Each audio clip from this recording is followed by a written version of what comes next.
I think at the end of the third year in the National Defence, in the National Cadet Corps, I was told that I will be made an under officer in my fourth year. So that is when I felt that this is what I want to be.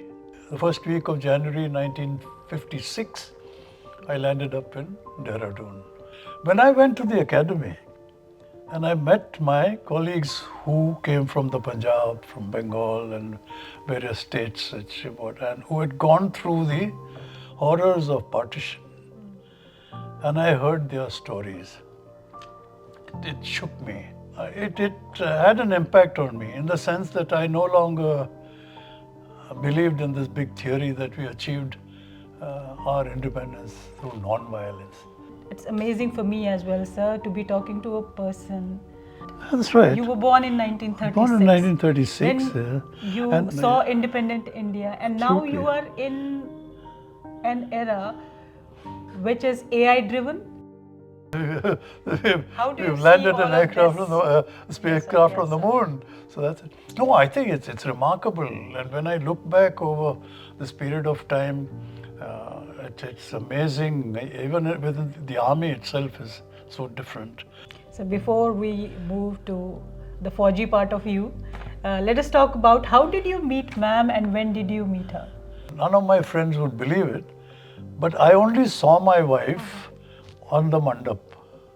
The day we got married. That's the way we got married. Let us come to the wars that you fought. So you told me, sir, in 1962, Chinese were lucky enough that you were not confronting them. No, it just so happened at that time. We were, in fact, our battalion was in Baramulla.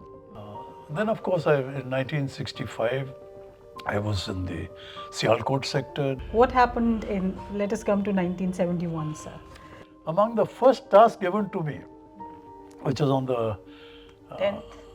first week of 8th or 9th of November 1971, to ambush Pakistani heavy mortar battery on the road between the border outposts and their company headquarter location, a place called Bakshiganj, 25 miles away from, 25 kilometers or so away from the border.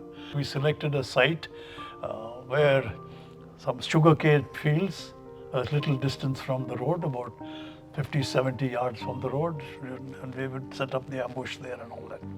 Now, as it happened, we saw this thing, fog, but we could just see the outline of this vehicle, chap with all on top of it, look like. But so wo chale gaya. Second vehicle came, third, fourth, nothing happening. By then I thought, so I whispered into my radio set, "Bhai, kya ho raha hai?" I asked this other company commander, he said, "Sir, wo to idhar yahan aaya hi nahi hai, pahuncha hi nahi abhi tak." So then I said, can't wait anymore. So as the fifth vehicle went by, I said, fire. So this young fellow, and God bless his soul, he fired, and that first shot hit this vehicle, it exploded. Moment that happened, the whole lot of us started firing. So they were now what had happened was, which we only came to know later, that those fellows went past my company position, and there was a gap between my company and this other company. थोड़ा सा gap था. वहाँ पे उन लोग अपने हथियार deploy करने के लिए. So they didn't carry on down the road. The commanding officer said, I'll send this third company into the gap so that we can clear up this whole thing. I said, okay. So when they were coming, I left my company and I to guide them. As I moved there, my second in command warned me. He said, "Sir, there's a machine gun firing from so-and-so place." It was barely, I think, about 100 yards from where I was. So I quickly went down. Hum lungi mein the, you must remember that. We were not in our uniforms and all that. I said, okay. And I got hold of a grenade. I crawled up to this machine gun. There were two people manning a machine gun, Pakistanis. Threw the grenade, and as the grenade burst, I jumped up and went towards these two chaps and shot them. By the morning of 10th, we were about 1,000 meters away from the Jamalpur position. My second in command, who was with this platoon in front, slightly in front, he comes on the radio and tells me, "Sir, some vehicles are coming outside from Jamalpur." I said, "The moment they come, fire. Koi sawal hi nahi." So within about 15-20 minutes, those vehicles started coming. And the moment he saw the first vehicle, he let fly. Within about next 15-20 minutes, we had sounds of Allahu Akbar and all that, that people, these chaps trying to attack our position. So our chaps returned the fire. I wanted to wear my boots. I took the boots. The boots are all, because of the rifle fire, they had all been ripped. Phat gaya tha. So there's no use to me. So in my bare feet, I started going to my forward positions, basically to show the troops that I'm with them.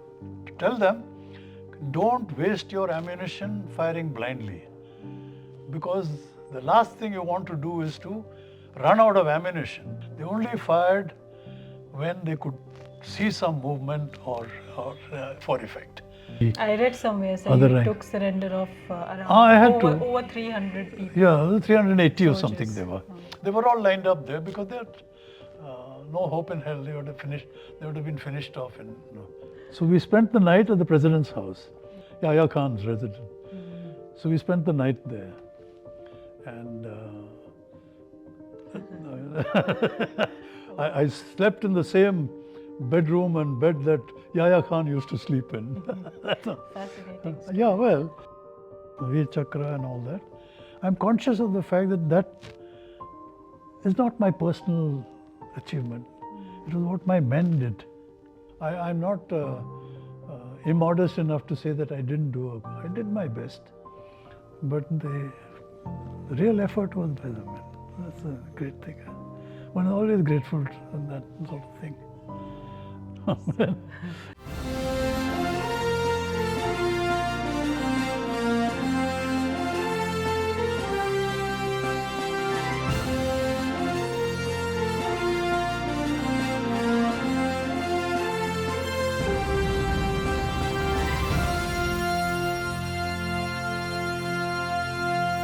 Somebody told me that you wanted to join the Navy. Yeah. No, I was a naval cadet. That's how the first 25 from Alpha 1 to Alpha 25 were naval cadets. Then there was the Army cadets, big chunk. Then the last lot were the Air Force cadets. So I chose to change the service. And I don't know what made me take the Air Force. Just destiny pushed me in there and I took the Air Force. Was there somewhere in the back of your mind that I will get onto this position and I will become the Air Chief Marshal? नहीं, मैंने इस तरह कभी भी नहीं सोचा. मैंने कहा जो कुछ मैं कर रहा हूँ, I must do it to the best of my ability. In 1962, I was in the Aircrew Examining Board. I became an instructor at a very young age. I was testing people for their fighting ability, their flying ability, pure flying ability, etc. My involvement came when they wanted to do this flag showing to tell the Chinese, now, for God's sake, stop it, otherwise we were our aircraft. So we flew in that sector. But the damage was already done. Air Force played a crucial and very, very important role, sir, in 1971. What were you doing then, sir? I was commanding a squadron from Pathankot, and I was in the west. So our job was, we took targets on there, so we would not allow their aircraft to go from the west to the east. We bombed their airfields, we bombed their other production agencies. No, I was commanding in Pathankot. Okay. So you are the person who plans, you are given targets, You lead your boy to the target, go and bomb, do whatever you want. You are assigned the task. Which aircraft did you fly most, sir? And which is your favorite aircraft? The maximum hours I have got was on Hunters. But I have flown 84 types of aircraft, accident-free. I have a total of just about 6,000 hours of flying. And they asked for a Pacific Air Force Chiefs Conference in Hawaii. So I went there. And there I got to fly the F-14 and the F-15s.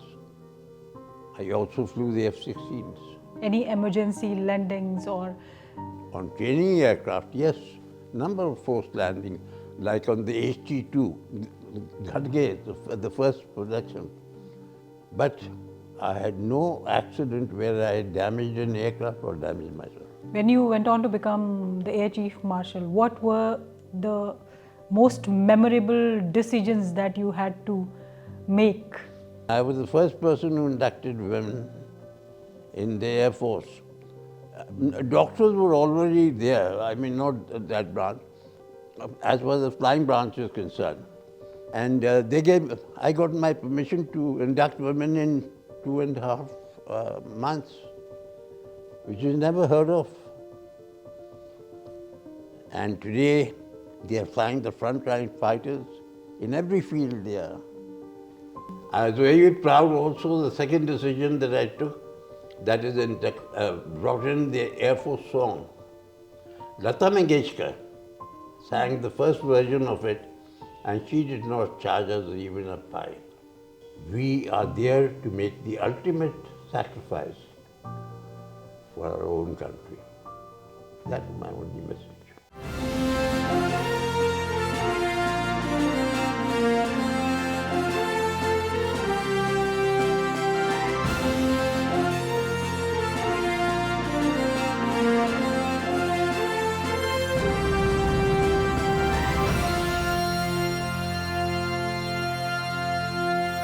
The happiest day of my life, I would say, was the day I got my commission. I became a commissioned officer, 1st of January 1951. Was it always this way that you wanted to become a soldier? I felt the, what shall I say, the effects of color bar. The behavior of British Of the people. British, yes. Yeah. A city that I really remember in life is Ghazipur. That's where there were opium factory, which was run by the British, and they would call us for Christmas party and all, but there would be a division of the whites and the non-whites, which I didn't feel very happy about it. Subhash Chandra Bose, he became my hero. I felt that he was a very nice man and he had a lot of pride in him, and that kind of inspired me to join the defense services. Can you tell us about the wars that you were involved in? Actively, yes. 1971 war. I was in the Western Fleet. Yes, I was. What was the vessel that you were in, sir? I was on board INS Mysore, which is a cruiser, and it was the, in ordinary language, it was the headquarters of the Western Fleet. He once asked me to interrogate Master Zamir Gul, master of Madhumati, which was a Pakistani merchant ship, and which was masquerading as Adamant Manila. He told me that they believed that India was winning the war because India's commander-in-chief of the army was Muhammad Shah. Instead of Manek Shah, they were saying Muhammad Shah.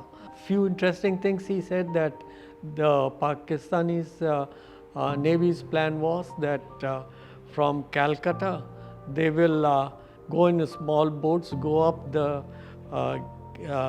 Ganges, go up to Agra, and from Agra then they will go and attack Delhi, which of course never realized, never. The same, is it Yes. about the same story? Yeah. What is it, sir? Yeah, he just signed that paper, and he said this is just a kind of a remembrance of, if he used the word of our dosti. All the time we were working, we were running our all the in ordinary language, all the gadgets we have for detecting a submarine, detecting aircraft, detecting warships. The enemy is trying to find you and you are trying to find the enemy. And it's a question of who sees whom first. Whosoever sees the other one first starts the action. Some of your friends told you that don't make fishy stories, don't cook Yeah, fishy stories while you are a vegetarian interesting. yourself. Told the TASS officer that I think I've spotted a periscope of a Pakistani submarine. So he sort of made a joke out of it. He said that, Ramin, you are a vegetarian and don't tell fishy stories. So INS Kukri that we lost was part of your fleet. What had happened, sir? Pakistani submarine had fired 3 shots, I think 3 torpedoes. One of them failed and one missed, and third torpedo hit Kukri. You were telling me about that attack during Operation Trident. Yeah. We had attacked Karachi. That is a unique achievement in the sense that what we did was nobody had thought of that we did. We completely surprised the Pakistani Navy by attacking from our missile boats. Missile boats have a very short range. They are very small craft and which can only operate near the coast. But what we did was that we towed them up to near the Pakistani naval base, and we let them sail and fire missiles and then retrieve. So this was a complete Pakistani Navy. Pakistan was taken completely by surprise, and I mean, if I may say on the lighter side, they were caught with their pants down.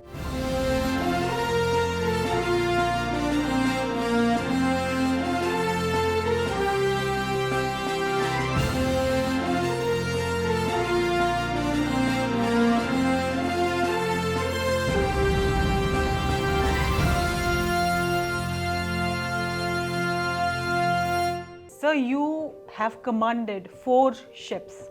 Tell me about all those ships. Well, the first ship was Gomti. It was a Hunt-class destroyer. It was a small ship, not a very large ship, crew of about 170 or 180. And it was a very good experience because this was first command. And on each ship there is just one man who is responsible for the safety of the ship, running of the ship, safety of his men.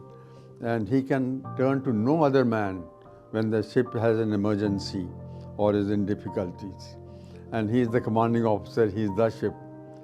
So that I had realized much earlier in life. Second was a training ship, which trained cadets and midshipmen. That was a very good experience for me because you felt so satisfied when you saw these raw cadets coming on board and going out as polished midshipmen. And the third ship was a submarine depot ship. And the fourth ship was the latest Leander class frigate. And that Leander class frigate, the Leander class was actually designed by the British Navy, and we had 4 of them. This was the 5th one, which was modified by the Indian Navy, so we were very proud of it. Did you have to face a rough sea sometimes? Many times. Do you remember some incident that was really, really difficult? There were many occasions when the sea gets rough, especially during monsoons. It is bad. Somehow, solution worked out in every difficult situation. Okay, that's because of your training? And not that, because I was lucky. Tell me about your flying, sir. You flew Seahawks? That's right. Those days we trained on a aircraft called HT-2. It was an Indian-built aeroplane and very vicious, very unreliable also. We had many accidents those days in those airplanes. After that, there was another aeroplane which is on out of service. It was called Harvard. That was also American built. Then after that, I was converted on jet aeroplanes. This was a Vampire 52, and then finally Seahawks. You were telling me about an incident when you almost landed in emergency. That's right. No, that was the time I had gone to Cochin, and the exercise was to fly low for the gunnery school trainees there to track your aeroplane with their radars. And at that time it was so cloudy that aeroplane could not be seen, or you couldn't get down too low. After that, my endurance, when it was coming to an end, I started coming back. But then there was no way to get back because there was no ground aid available at Coimbatore. It had broken down. So that is the time I felt that I will have to bail out eventually, because near Coimbatore you cannot descend. There are mountains about 5,000 to 6,000 feet high. And if you descend without seeing where you are, without knowing exactly where you are, you can go into these mountains. And in fact, many aeroplanes had gone into that mountain. There was one particular mountain close to the airfield. I started opening my straps, because those days we had to invert a Vampire to drop out. I started opening my straps when I suddenly saw this break-in cloud, and I quickly descended through it and landed. You participated in 65 and 71 wars. That's right. We only did armed patrols, and only once I saw a submarine while I was flying. This is in? This was in Cochin in 1971. At that time, I was flying an aeroplane which was not armed. It was a reconnaissance aeroplane. By the time I could report to the airfield and they could send an armed helicopter, the submarine had disappeared. You were DG Coast Guard as well. I was Director General Coast Guard also. Incident I remember is that one ship, his name has slipped me, it will come back. That ship got more than the cost of the ship. So our defense minister at that time was, and he, during one of our meetings, he said that we should buy more Coast Guard ships because they make so much money. And we should start selling Coast Guard shares. He was a commercial man. So we had a good laugh at that. Sir, if you get another chance to do what you want to, what will it be, sir? Well, to be quite honest, and I would still join the Navy.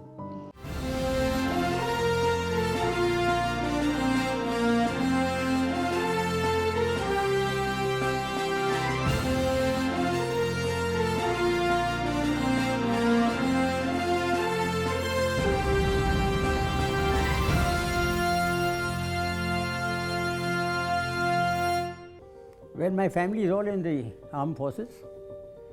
My father retired as the Major General Head of the Army Medical Corps, 1953. An old IMS officer experienced in World War I and World War II.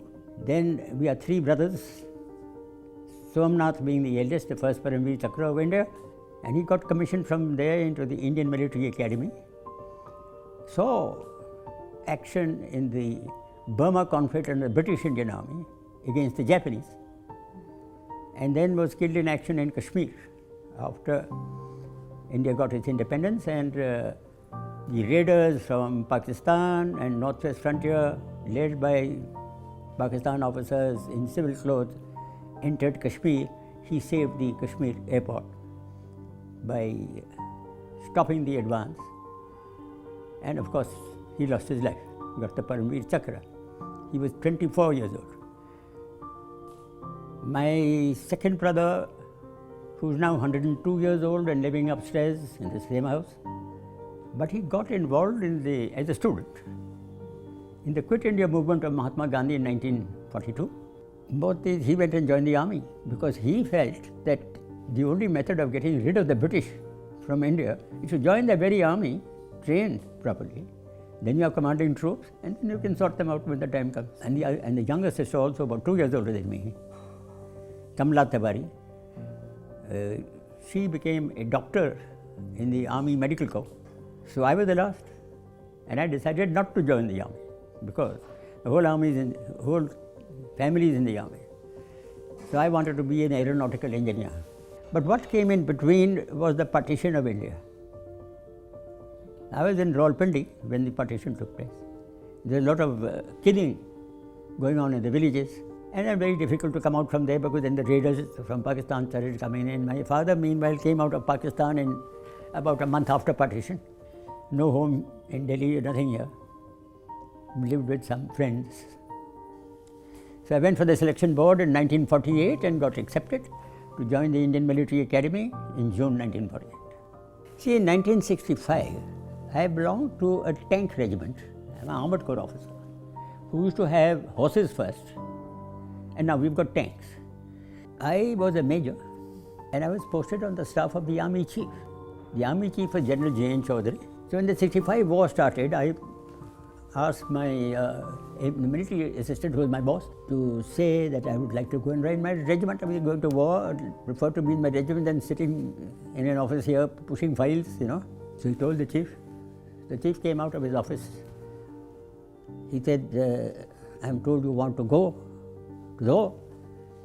But I'm not going to let you go back to your regiment, because if you do that, your wife has just got a house. So what I'll do is I'll send you as my liaison officer to the war front. But I'll not send you to there were two fronts. One was the J&K front from Samba, southward into Pakistan, that he had planned. And the other was the defense of Punjab. So I did. The 1964 was about 3 or 4 weeks. So that period, I was on the front there. And my job was I got his jeep and his cipher operator and his phones and all that sort of thing. What the chief wanted is direct information from the front. So he said, you will visit every front, see what's happening and report to me front-wise, what did you see, what do you think about it. So that I used to do. So I had a very interesting time.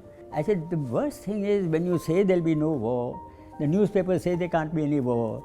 The politician says, "Sir, bakwas kar rahe ho, koi aisi ladai nahi to fauji log sirf ladai karna chahte hain, there's no war." And Pakistan attacks again in 1971. But we went into Bangladesh, and that operation was something fantastic. It is a copybook military action against Bangladesh, or rather against East Pakistan.